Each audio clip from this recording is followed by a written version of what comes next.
Sports Pes. Angas. Kaya mabisa ang action camera tsaka mic. Kasi trip ko rin talaga yung kuhanan ng video yung mga padjak-padjak ko. Ginagawa ko lang to para sa akin makapag-ipon ako ng maraming memories. Para pag tanda-tanda ko pa, marami akong pwedeng balikan. Diba? Mga masayang trippings natin, mga ganitong idaran natin. Medyo delicates dito mag-bike. Kasi ang daming tao, baka makatama tayo. So, diba? Yun ang iniiwasan natin. Yeah. Labas tayo. At least naikot natin.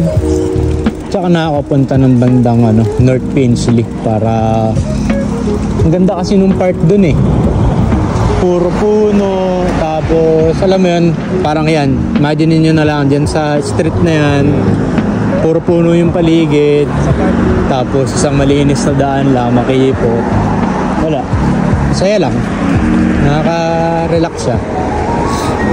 Yan. Ting ko na talaga yung nagbi-video ko. Kasi para sa akin, ang mindset ko na kasi even before sa mga ganyan is para sa memories ba. Yan. Gaya niyan. Gusto ko lang kasing nare-record yung mga ginagawa ko. Kasi alam mo ano yung ginawa mo ngayon, hindi mo na mababalikan yung kinabukasan.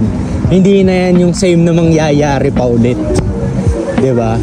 So parang kung ano yung ngayon, pang ngayon lang yun. Kaya kung makukuha na mo siya madodocument mo siya, kumbaga, mabibideo mo siya, ganyan.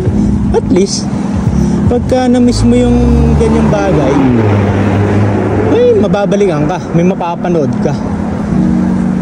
Tsaka, yun nga, iniisip ko kasi pagka nagkaanak tayo, maipakita ko man lang sa kanya yung ano ba yung hobby ng papa niya, ano yung trippings.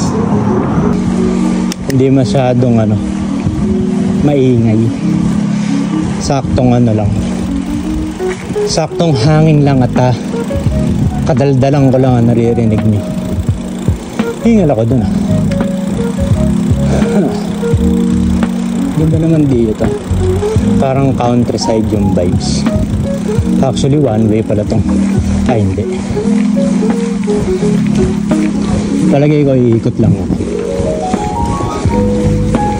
Kasi park pa rin to. Tingnan natin. Nandito